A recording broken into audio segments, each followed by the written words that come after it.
Welcome to my YouTube channel Madani तालीमात। Please subscribe and press the bell icon for more videos।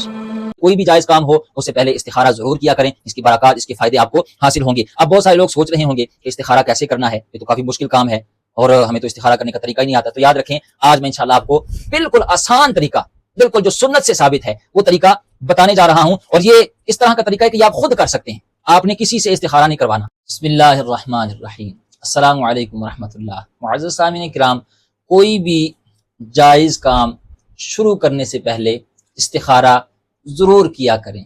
कोई भी काम हो जो जायज़ काम है, उसके शुरू करने से पहले ज़रूर इस्तिखारा किया करें। मिसाल के तौर पर आप कोई कारोबार शुरू करना चाहते हैं तो उससे पहले इस्तिखारा कर लिया करें। आप कोई जॉब करना चाहते हैं, आप उससे पहले इस्तिखारा कर लिया करें।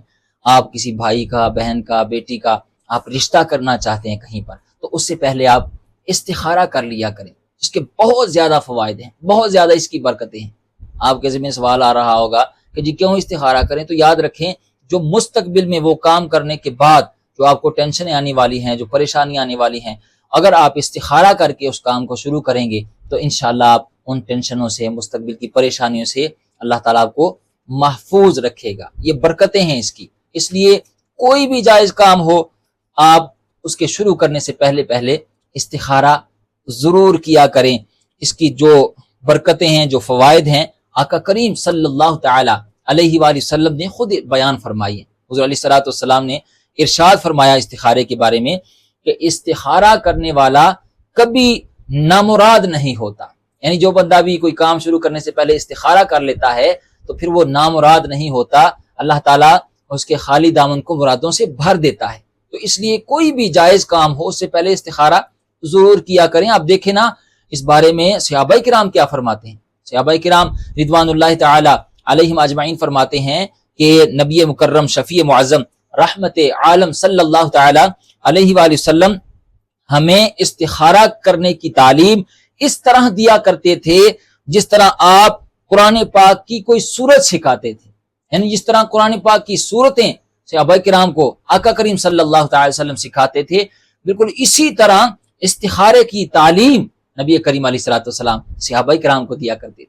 तो आप इससे अंदाजा लगाएं कि कितनी अहमियत है इस्तिखारा करने की। इसलिए कोई भी जायज़ काम हो उससे पहले इस्तिखारा ज़रूर किया करें, इसकी बरकत, इसके फ़ायदे आपको हासिल होंगे। अब बहुत सारे लोग सोच रहे होंगे कि इस्तिखारा कैसे करना है, ये तो काफ़ी मुश्किल काम है और हमें तो इस्तिखारा करने का तरीका ही नहीं आता। तो याद रखें, आज मैं इंशाअल्लाह आपको बिल्कुल आसान तरीका, बिल्कुल जो सुन्नत से साबित है वो तरीका बताने जा रहा हूं। और ये इस तरह का तरीका है कि ये आप खुद कर सकते हैं, आपने किसी से इस्तिखारा नहीं करवाना।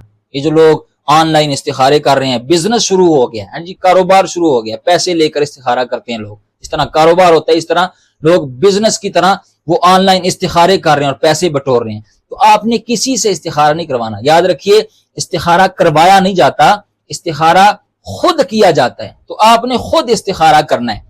कैसे करना है, उसका तरीका क्या है, ये कोई मुश्किल काम नहीं, बिल्कुल आसान है। आपने बस अभी तवज्जो के साथ इस चीज को समझना है। आइए जानते हैं इस्तिखारा किस तरह करना है। सबसे पहले आपने वुजू करना है, ठीक है जी। वुजू कर लिया तो उसके बाद आपने 2 रकात नफल बनियत इस्तिखारा अदा करने हैं। और ये नफल किस तरह अदा करने हैं, मैं आपको तरीका बताने जा रहा हूँ। नियत कर ली, तकबीर तहरीमा अल्लाह अकबर कहकर हाथ बांध लिए।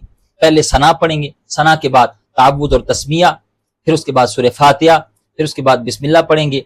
बिस्मिल्लाह पढ़ने के बाद साथ कोई सूरत मिलाएंगे। अब बहुत सारे लोग सोच रहे होंगे कौन सी सूरत मिलानी है। तो याद रखें, जो भी सूरत आपको याद है, सूरह कौसर याद है, सूरह इखलास याद है, सूरतुल फलक याद है, कोई भी कुरान पाक की सूरत आपको याद है तो आप वो सूरत पढ़ लें, ठीक है जी।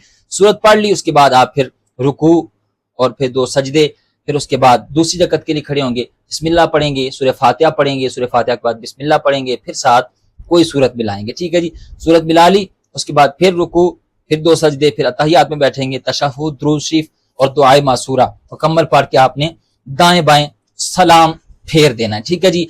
ये 2 रकात नफल आपने अदा करने हैं और ये उस वक्त अदा करने हैं जिस वक्त नफली नमाज पढ़ना जायज हो। मिसाल के तौर पर आप इशा की नमाज के बाद पढ़ सकते हैं, आप जिस वक्त तहज्जुद के नफल पढ़ते हैं उस वक्त आप पढ़ सकते हैं, आप मगरिब की नमाज के बाद पढ़ सकते हैं, آپ ظہر کی نماز کے بعد پڑھ سکتے ہیں، یا جس وقت اشراق کے چاشت کے نفل پڑھے جاتے ہیں اس وقت بھی آپ یہ نفل ادا کر سکتے ہیں۔ تو یہ اس وقت پڑھنے ہیں جس وقت نفلی نماز پڑھنا جائز ہے، ٹھیک ہے جی۔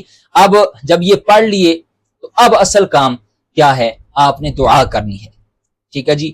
دعا کون سی کرنی ہے، وہ جو حدیث پاک سے ثابت ہے، اور یہ دعا آپ نے نفل ادا کرنے کے بعد کرنی ہے۔ اور آپ یہ ضروری نہیں کہ آپ کو زبانی یاد ہو تو پھر ہی آپ یہ دعا کریں گے، نہیں، آپ اسے اوپر سے دیکھ کر بھی پڑھ سکتے ہیں۔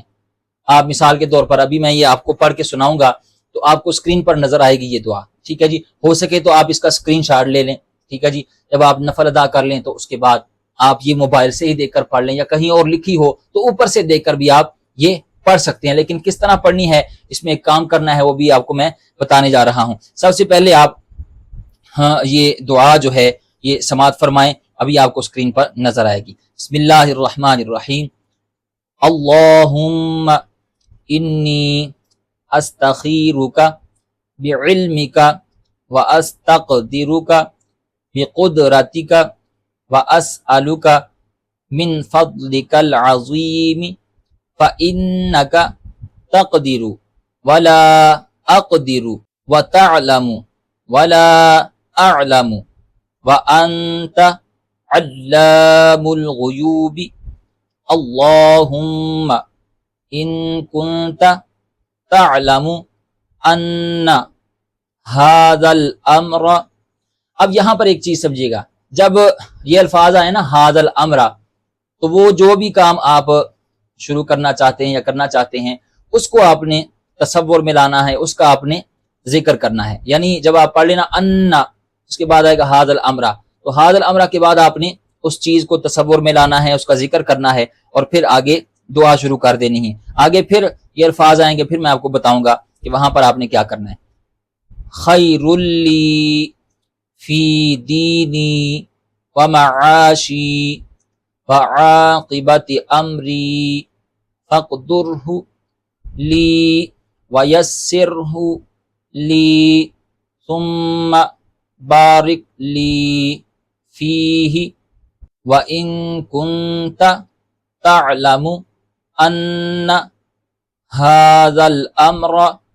اب یہ پھر وہی الفاظ آئے ہیں هَذَا الْأَمْرَ، تو پھر یہاں پر آپ نے اپنے اس کام کو سوچنا ہے، اس کا تصور ذہن میں لانا ہے، اس کا ذکر کرنا ہے، اور پھر اس کے بعد آپ نے دعا مانگنی ہے۔